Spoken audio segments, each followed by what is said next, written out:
F1 slop content, let's freaking go. Well, it's close to the end of F1 summer break, and while it's close to the end, I might as well just grade the seasons thus far. For grades, I will be grading off of 2025 performance, how well they perform compared to their current teammate, and just overall 2026. Also, I am not a teacher, so if you disagree with a grade of mine, say so. Anyways, let's begin. Kimi Antonelli. What can I say about the Ant? He has won 6 of the 11 Grand Prix this year, a podium all but 2 GPs, consistently ducks on George Russell, and just what can I not say on this baby goat? Antonelli consistently performs as one of the best drivers in any of the given races, and when he isn't one of the best for a race, he still finds a way to compete. Look at the latest race at Hungary. He did a George Russell of do nothing, get a podium. Antonelli deserves nothing less than an A+.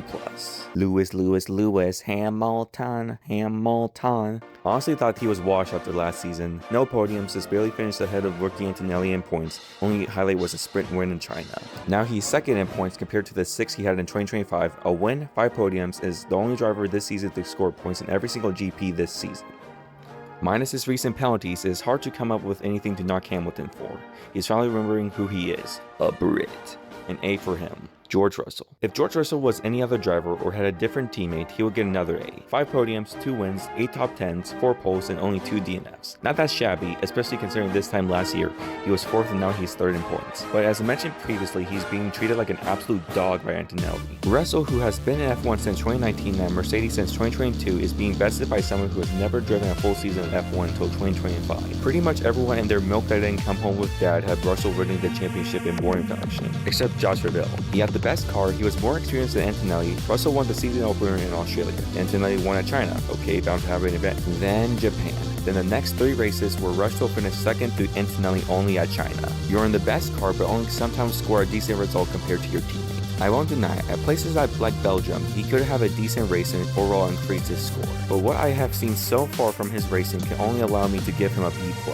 Charles Leclerc. My thoughts are like what I had with Russell. Leclerc has more experience with Ferrari and Hamilton is aging. Unfortunately for Leclerc, lose age like wine or not, I can't come up with anything besides a no. Points scored in all but 2 races where he DNF'd, a win after winless 2025, 4 podiums, and a fastest lap, and a 4th in the standings. Realistically, if Hamilton and Kimi performed like expected, Charles would have been 2nd or 3rd in points. Honestly, do wish I could say more about Leclerc. He's just having an average season. Only thing you can really ding him for is being outrun by his elderly teammate. B+.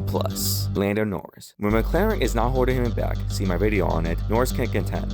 3 podiums, a win and a pole are pretty good, but weak results in Austria and Belgium, but a win at the latest race in Hungary. With Norris finally having a championship, it definitely shows that the pressure's off of him and he could race well. Again, another quiet and decent season. A-, but make sure not to drop to a B territory. Max, what are you doing? You were supposed to be stunting on these schools. All we've seen you do is complaining about the reg, 8 top 10, and alright, he does have 4 podiums. I honestly thought Max is doing a lot worse. He has 6 top 5s. Oh, I guess my GOAT isn't that one. He has been running in front of Isack Hadjar, where he should have been expected. Maybe should have been in front of Norris as well. So far, pretty good season that is bound to be better. He also nearly won at Austria too. So I'm gonna give him a B+, and I would be surprised if he could upgrade to an A- or an A at the end of the year. Yes, A+. This is just a script for sure. A+ it is. Oscar Piastri. Ah yes, my favorite thong wearer. For a guy who stayed in the top 3 the entirety of 2025, I expected a bit more of you, Piastri. 2 straight DNS to start the season, then his second that was nearly a win at Japan, another podium in Miami, and 6 top 10s. He has outrun Norris sometimes. I'm struggling to even say anything about Piastri. Can you tell I never graded drivers before? The papyrus are just there. They aren't struggling to get points every single week or contending for a podium most weeks. Piastri gets a B+. To try to get a couple more podiums and you get into A territory. Isack Hadjar. Hadjar has been doing pretty much what he should. 8 top 10s, he nearly got a podium at Monaco. I should say nearly kept the podium. He makes up positions in races. He has broken the second RBC curse. There's only one driver between him and Verstappen. He isn't lighting the world on fire, but he is doing exactly what was expected of him. This is probably going to be a bit controversial, but Isack Hadjar gets an A-. Liam Lawson. I low-key thought this might be Liam Lawson's last season in V-Car. After being demoted from Red Bull back to its junior team in a mediocre season that had his teammate Hadjar score a podium, it was probably close to the end of the line for Lawson in F1. Now, I don't think so anymore. Although no top 5s, he has 8 top 10s. He has more points than he had in 2025 already and is bound to get a lot more. Try to have a more than 20-point advantage over Lindblad, and you will get yourself a surprisingly good grade. But for Lawson himself, an A- or B+.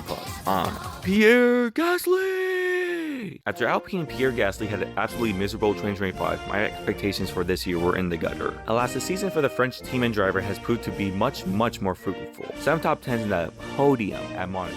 He already has 42 points where he only scored 22 points in all of 2025. Where Alpine and Gasly were last season is only one position away from leading the midfield in the standings. You Frenchmen get an A-. Arvid Lindblad, AB. That's not even a grade, crap.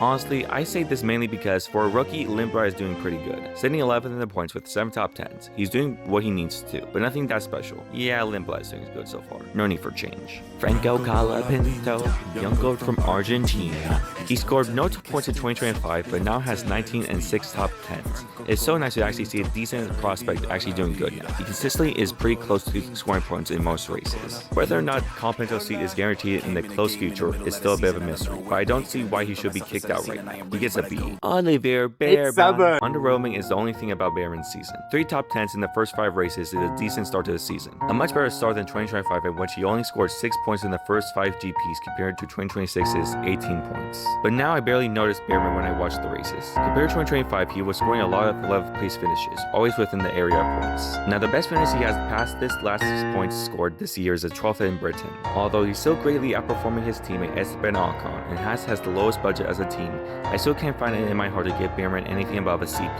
Gabriel Bortoleto. Gabby is like what Bearman was last year. When he's not scoring points, he is close enough to where you aren't surprised when he does score points. Bortoleto is on track to score more points in 2025, even though he is driving with the inexperienced Audi team. He scored points in only 3 races, most recently in Britain and Belgium. Bortoleto gets a B. Williams. Carlos Sainz and Albon are going to get the same grade since they are next to each other in points. Just treated like a group project and a grading on Williams in general. Before this season, we were given so much hope by James Vowles, Williams team principal, about an amazing 2026. They even stopped development on their 2025 car, a car that scored 2 podiums with Sainz to focus on 2026. It looked like it was going to be a renaissance for the Williams team. Instead, the drivers are driving an overweight car and only have 11 points in total. Although Sainz scored points early in the season, he hasn't scored any points since Canada, and the best finish is 12th after those points. Albon only scored in 2 races with the best finish at 15 since his last points in Monaco. Albon and Sainz gets a D, and Williams in general gets an F. Besties on the podium! On D-, only 3 points, barely any finishes close enough to the points, and is pretty much always being outdriven by the much younger Bearman. There's nothing much to say. I wish I could say more, but it's just disappointing. Nico Hülkenberg. He only has 2 points scored, which came in the latest round in Hungary. However, it has been a season of some bad luck for the German. Take for example Spain, where a straight piece of gravel tore through his car, hitting the kill switch. He has consistently been in positions close to scoring more points, which is great for one of the oldest drivers on the field. For me, he gets a C+ or B-. Fernando Alonso. We go from one of the oldest drivers to now the oldest driver of Fernando Alonso. With possibly the worst car on the grid, it's even a miracle he got a point. Most of the time, he's on the bottom quarter of the field, except in Hungary, where he scored a promising 14th in Aston Martin's new speed-spec car. He's right near his teammate of Lance Stroll and is having a much worse season than 2025, obviously. But still, some facets of greatness still shines in the rookie. D. Lance Stroll, driving his car. He DNF'd the most races, but finished 13th in Hungary. Man, Aston Martin just farted. D-. I'm not going to give you an F. I'm not done.